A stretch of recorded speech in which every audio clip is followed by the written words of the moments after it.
Usually people said the ones who already know what is cryptocurrency, the technology behind that is blockchain, that is censorship resistant. Does it mean, it means that nobody can control it, censor it, or say, okay, this fund you can transfer after 5 days with this amount, you can transfer with the free amount instantly and to who you want, Russian people, Venezuelan people, non-Korean people.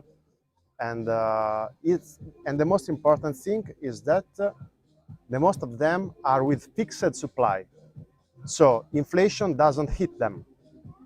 Okay, can you maybe like elaborate on that a little further? Of course, for example, have you ever heard for our grandparents or even before that you are from Germany, so some macro, you can bought land, for example, 100 years ago with 1,000 macro, you can bought a land. Yeah. After 50 years with 1,000 macro, you can buy maybe a wheel of a car. Yeah. For example, because the money loses its value. Its purchasing power Yeah. always lose. Yeah, They told us that €1 is always €1, $1 is always $1, £1 is always £1. Yeah, that's No, not true. not true. If you look 300 years ago, the pound is the most longevity currency in the world right now, the British pound. 300 years ago, with £1, you can buy really a lot of stuffs. Now, maybe you can take half a coffee. Yeah. But they told us that £1 is always £1. That's the real hide tax that we have, and that the hidden tax. The hidden tax that we have, Yeah. because central banks really shake us with this hidden tax that is inflation. Inflation simply means we print money, even if our GDP doesn't grow up, even if our production of services and goods doesn't grow, we print. And the wages don't increase the same amount as there is the inflation, right? So if the money is worth less and less, we don't get more and more money. Like, No, we get more, but it's not like on the same level. Of course, you're very right, Oliver. You have already understood the point, and the point is, to be shortly, it's named Cantillon Effect.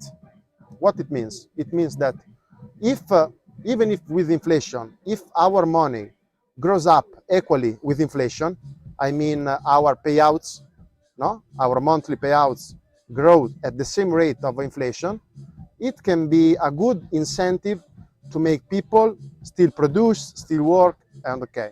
But for the Cantillon Effect, we always will lose purchasing power. What is Cantillon Effect? Cantillon Effect is that when the central bank, in accordance to governments, prints money, this money don't go directly and instantly to the people.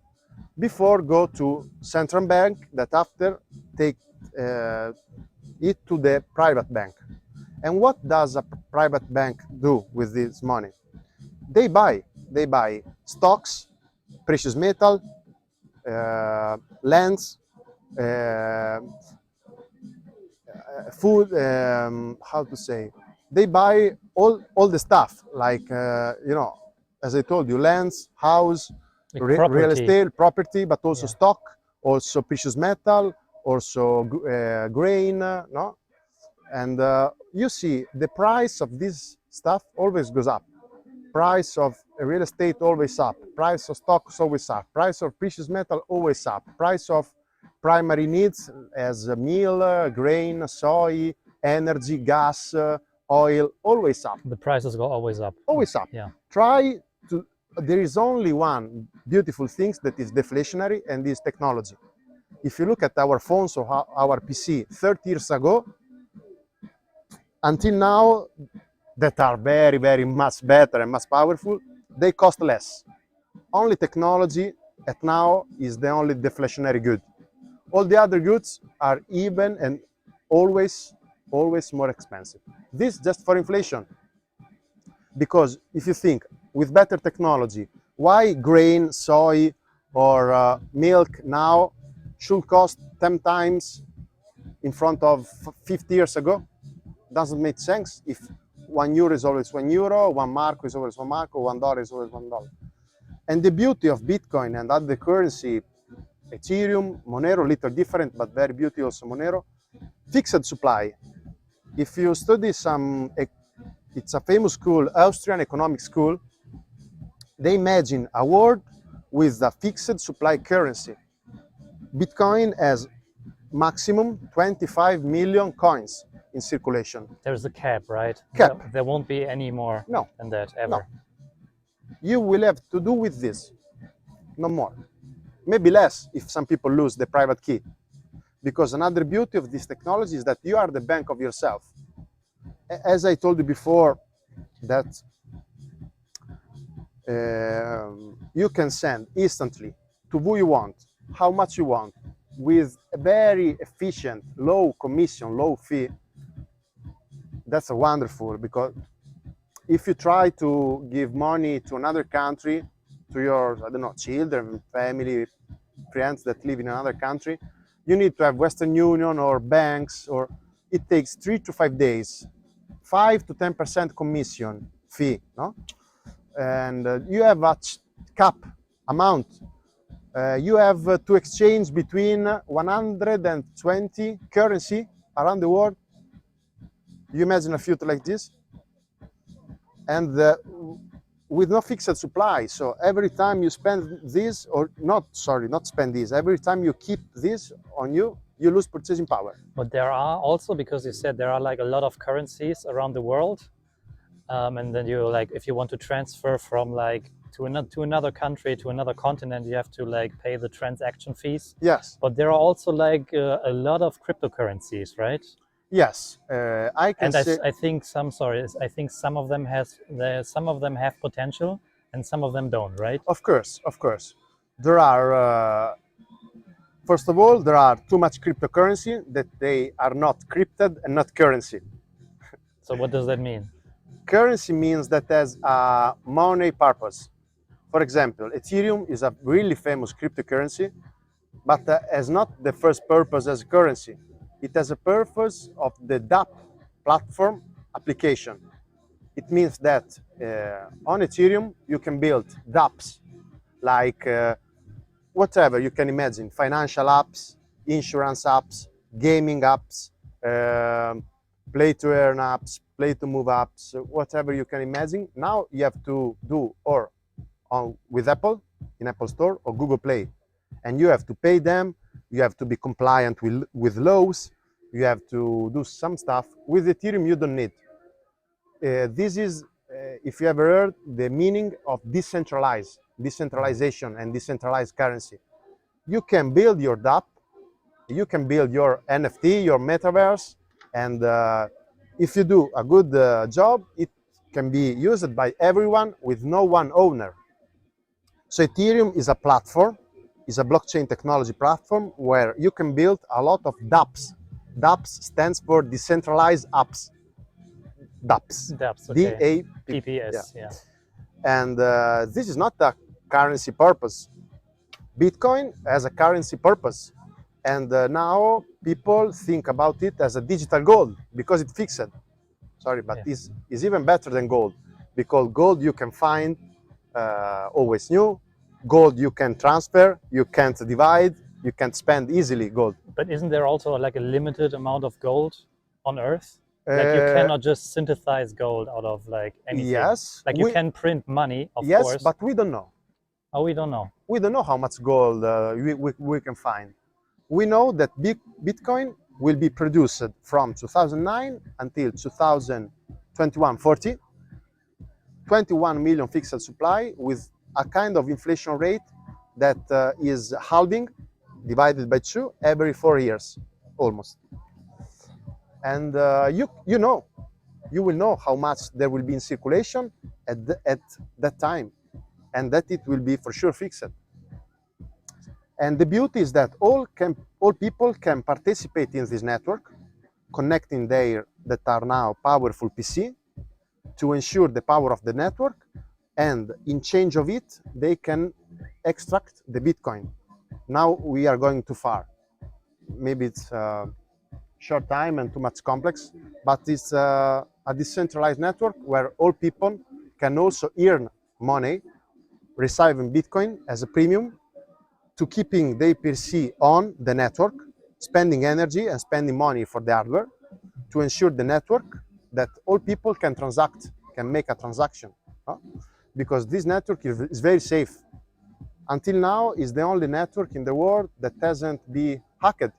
Google hacked, Facebook hacked, Instagram hacked. Bitcoin never hacked.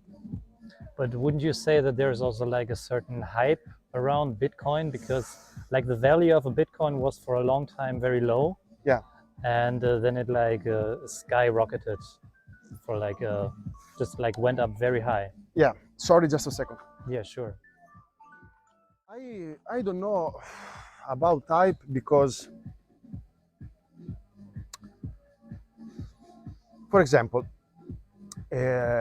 since the technology behind Bitcoin is blockchain, you can check all the data about Bitcoin.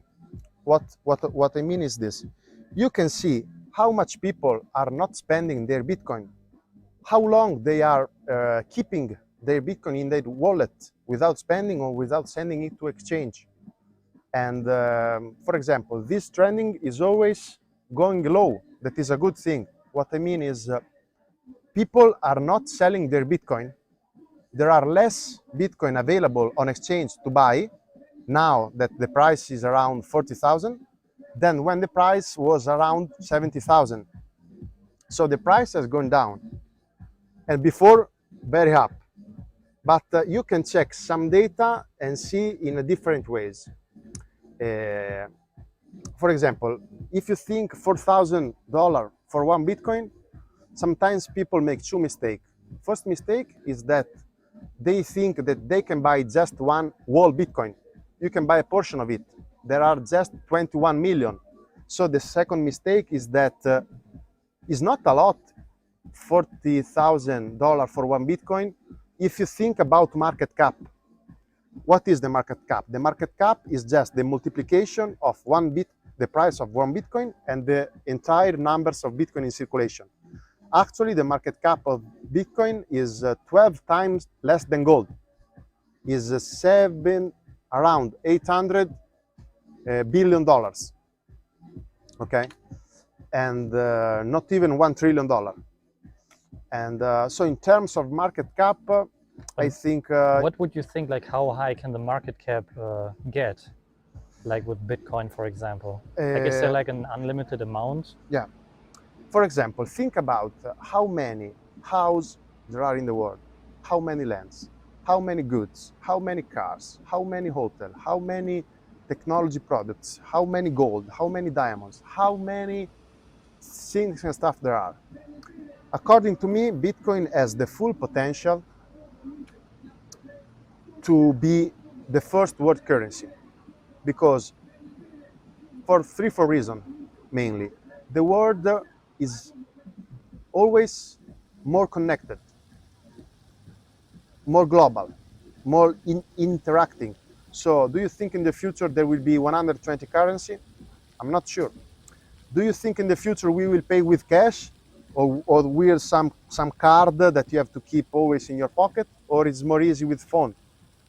Do you think that people, when they understand inflation, they will keep their currency, or will they convert a part of the currency in Bitcoin?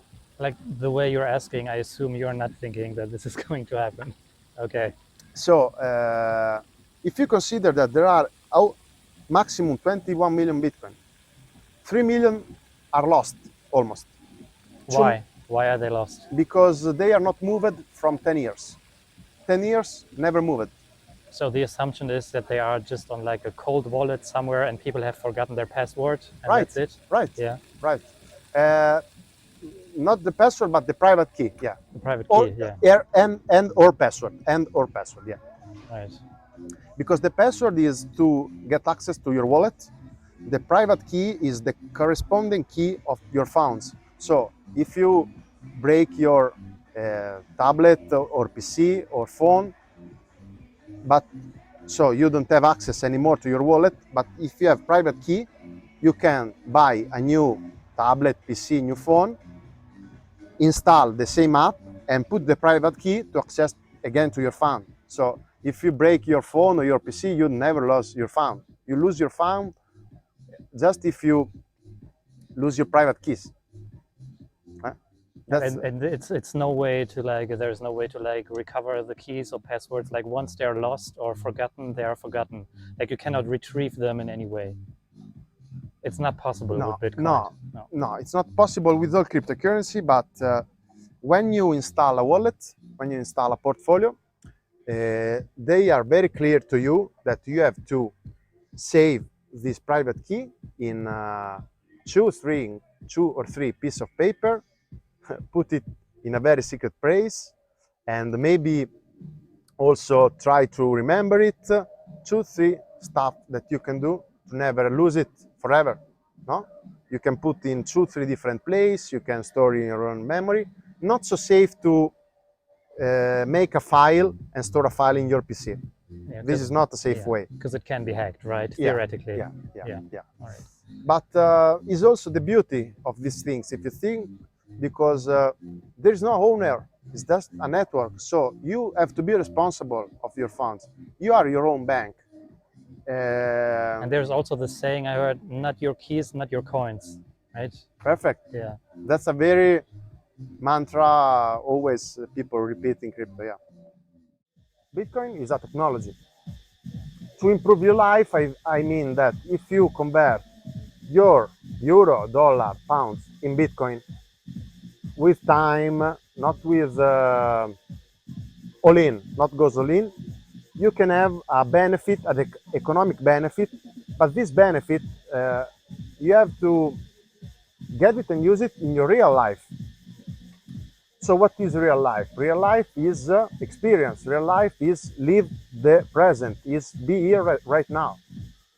And if the only purpose of Bitcoin is just look, if it goes up, green candle, if it goes down, red candle, you are not real experiencing life.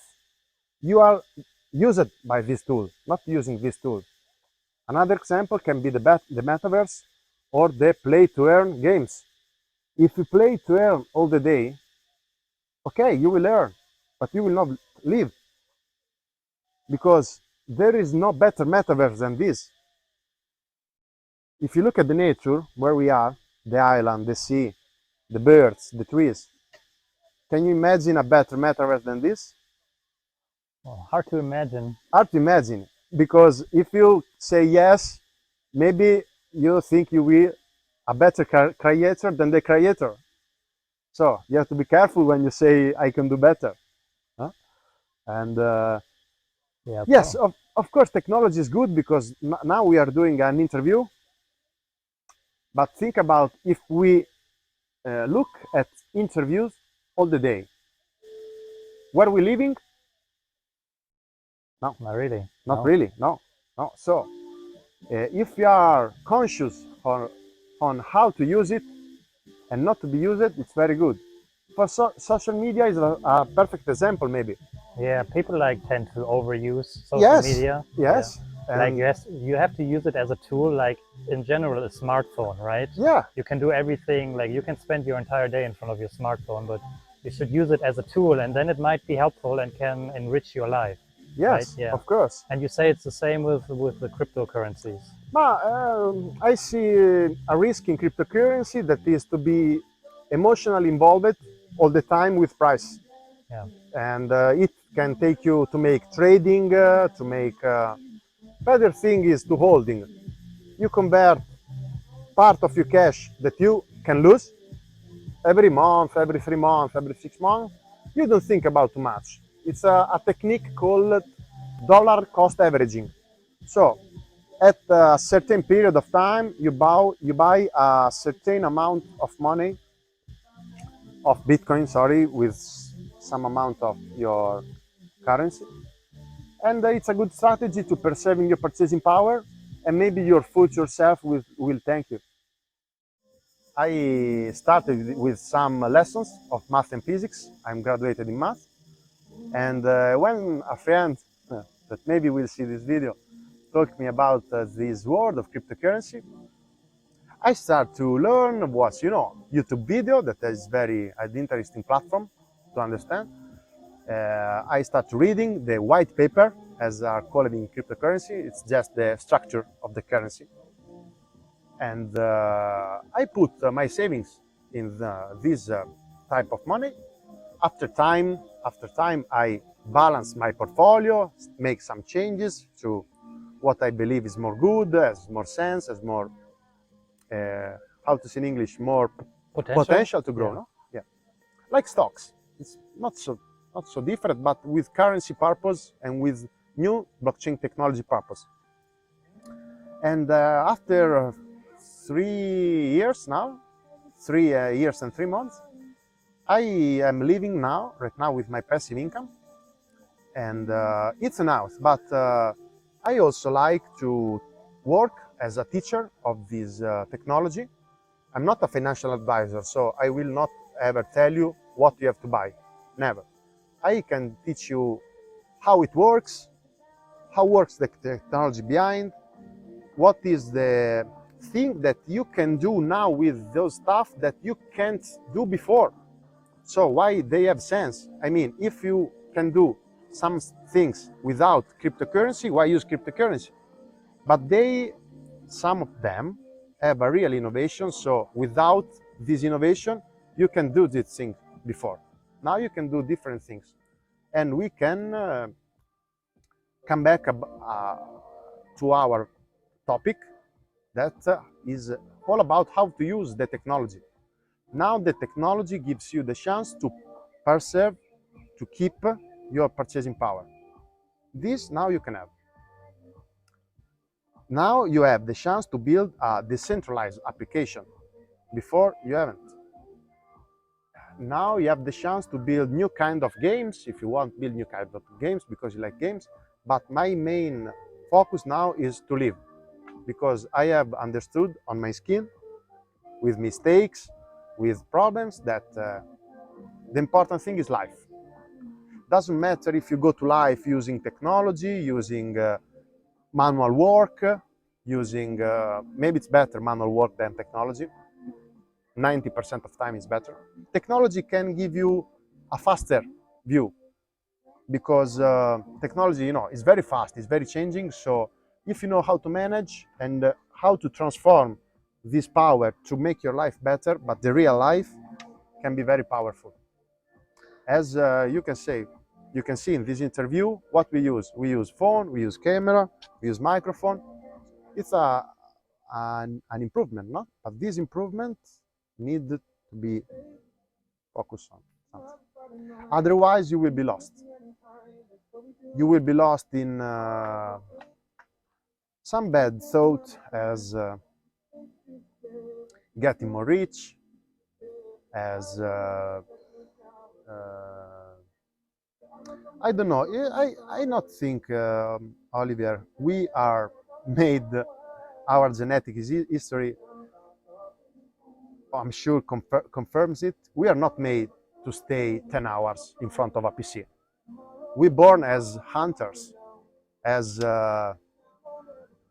evolve as manual workers, with grow up with food, making food, and I not think it's so healthy, so natural to stay 10 hours in front of a PC.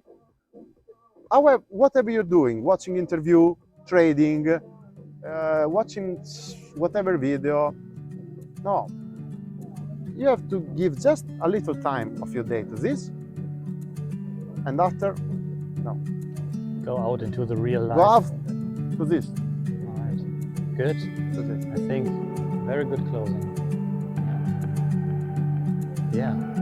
Thank you so much for the interview. Well, thank you. Thank you. Good. Very nice to have you. Thank you.